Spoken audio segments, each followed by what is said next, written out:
Le titre de ce livre, c'est les vérités fondamentales du salut, les vérités fondamentales du salut. Nous sommes à la partie 15 de ce livre. Partie 15, ce livre est écrit par le bien-aimé frère Edouard Donnet. Nous sommes au chapitre 7, petit 3, chapitre 7, petit 3, de la partie 15 de ce livre.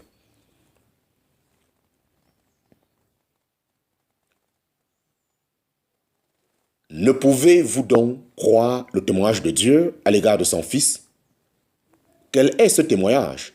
C'est qu'il a été livré pour nos fautes et a été ressuscité pour notre justification, en parenthèse, Romains chapitre 4, verset 25. Qu'il a souffert une fois pour les péchés, le juste pour les injustes, afin qu'il nous amène à Dieu, en parenthèse, 1 Pierre chapitre 3, verset 18, que celui qui n'a pas connu le péché, Dieu l'a fait pécher pour nous, afin que nous deventions justice de Dieu en lui.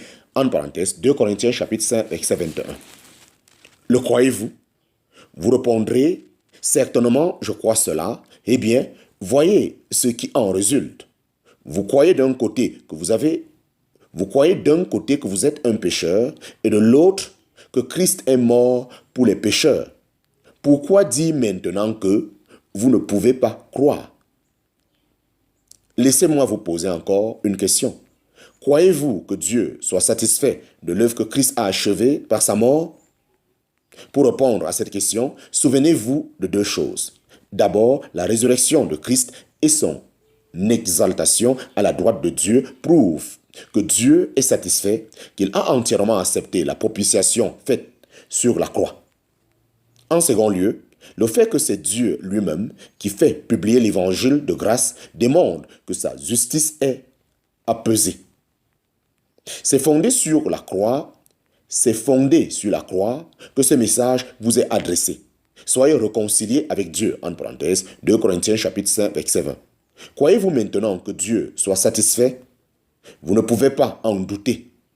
Que reste-t-il donc? Que reste-t-il donc? C'est vous-même qui n'êtes pas satisfait. Que reste-t-il donc? C'est vous-même qui n'êtes pas satisfait. C'est bien là que gît la difficulté. C'est bien là que gît la difficulté. Si quelqu'un ne peut pas croire, c'est donc bien plutôt qu'il ne veut pas croire, qu'il refuse de s'humilier comme pécheur devant le jugement de Dieu. Car dès que nous avons vraiment pris notre place de pécheur, l'offre du salut devient pour nous une joyeuse nouvelle. Supposons par exemple qu'une famille tombe dans le besoin, qu'elle soit prête de mourir de faim et que quelqu'un lui apporte des vivres en les lui offrant gratuitement. Que pensez-vous d'une réponse comme celle-ci? Nous ne pouvons pas croire que ce soit pour nous. Il en est de même lorsqu'un pécheur sous la condamnation fait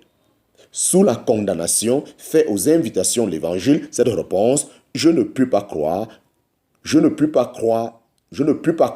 cela n'est pas pour moi. Or, souvenez-vous que c'est Dieu qui parle. N'est-il pas digne de foi? Si un ami vous faisait part d'une nouvelle et que vous lui répondiez: je ne puis vous croire, ne serait-ce pas une injure? Continuerez-vous donc à mettre en doute la vérité et la sincérité de Dieu? Chapitre 7, petit 6. Chapitre 7, petit 6. Je ne sens pas que je suis sauvé. Je ne sens pas que je suis sauvé. C'est là le langage de plusieurs. Ils affirment même qu'ils croient en Christ, mais ils ne jouissent pas de la paix. Comment peut-on obtenir l'assurance du salut? Beaucoup de personnes s'attendent à ressentir une joie soudaine ou comptent sur quelques sentiments particuliers pour jouir de cette assurance. Une telle personne vint un jour me visiter disant: je sais maintenant que je suis sauvé, car je suis si heureuse. À quoi je répondis: et si vous n'êtes pas heureuse demain, diriez-vous: je sais maintenant que je ne suis pas sauvé parce que je suis si misérable? Elle comprit tout de suite qu'elle bâtissait sur un mauvais fondement. Comment donc avoir la certitude du salut?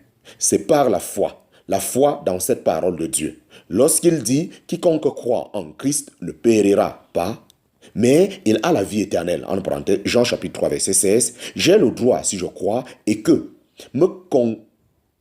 ma confiance repose sur sa parole, de dire que je suis sauvé et je reçois la paix comme conséquence de ma foi dans le témoignage de Dieu. » Tel est l'ordre divin. Tel est l'ordre divin. Premièrement, la foi au Seigneur Jésus-Christ. En second lieu, la connaissance ou, comme on peut aussi l'appeler, l'assurance du salut, conséquence de ma foi dans la parole de Dieu. Et enfin, la paix comme résultat de l'assurance de mon salut. Prenons un exemple. Supposons que je doive 1000 francs CFA et que je n'ai rien pour payer.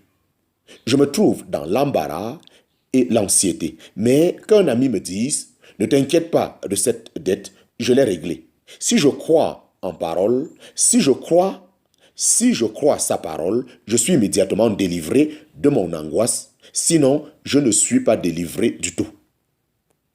Il en est de même de l'assurance du salut. Si je crois en Jésus, j'apprends que toutes les exigences de Dieu à mon égard ont été satisfaites et de cette manière, en me confiant à sa parole, j'ai la paix, mais non autrement.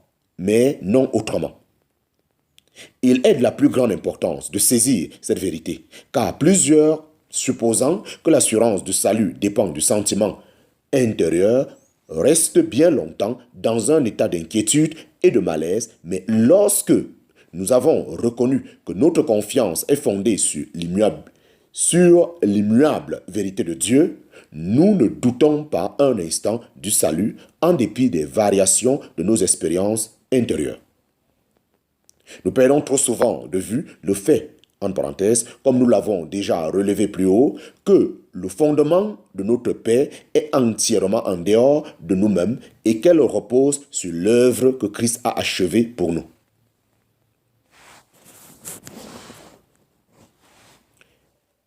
Voici la déclaration de Dieu. Ayant donc été justifiés sur le principe de la foi, nous avons la paix avec Dieu par notre Seigneur Jésus-Christ. En parenthèse, Romains chapitre 5, verset 1. Il faut remarquer que nous n'avons parlé que du fondement de l'assurance, Quand on a la paix, on doit avoir des expériences heureuses, car Dieu envoie pour habiter dans les cœurs des rachetés son esprit qui rend témoignage avec leur esprit qu'ils sont des enfants de Dieu. Mais les expériences heureuses suivent la connaissance du salut et ne peuvent la précéder. Le blasphème contre le Saint-Esprit. Chapitre 7, petit 7, le blasphème contre le Saint-Esprit. Chapitre 7, petit 7, le blasphème contre le Saint-Esprit. Combien des âmes angoissées sont retenues dans la crainte d'avoir commis ce péché et se croient ainsi exclus de la miséricorde de l'Évangile, nous désirons en préciser le caractère. Voici les thèmes dans lesquels le Seigneur parle de ce péché.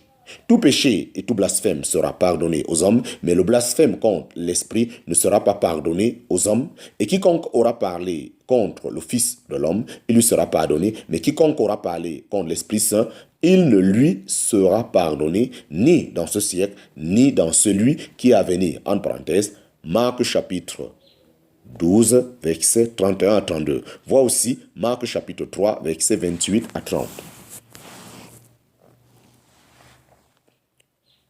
Ce péché est donc le blasphème ou parler contre l'Esprit Saint. Le Seigneur venait de faire un miracle. Nous lisons, alors il lui fut amené un démoniaque aveugle et muet et il le guérit de sorte que l'homme aveugle et muet parlait et voyait. En parenthèse, Matthieu chapitre 12, verset 22. Les foules qui voyaient le miracle furent profondément émues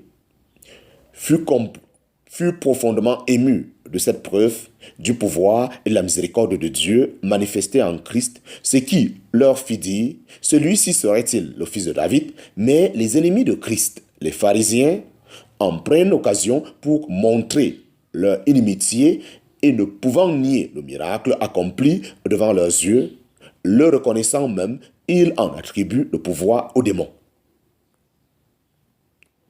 Il disait, celui-ci ne chasse les démons que par Belzébul, le chef des démons. C'est l'explication que donne le Seigneur lui-même du blasphème contre le Saint-Esprit dans le passage de l'évangile de Marc. C'était parce qu'il disait « il a un esprit immonde ». Le péché dont nous parlons est donc celui d'attribuer volontairement à Satan le pouvoir exercé par le Saint-Esprit.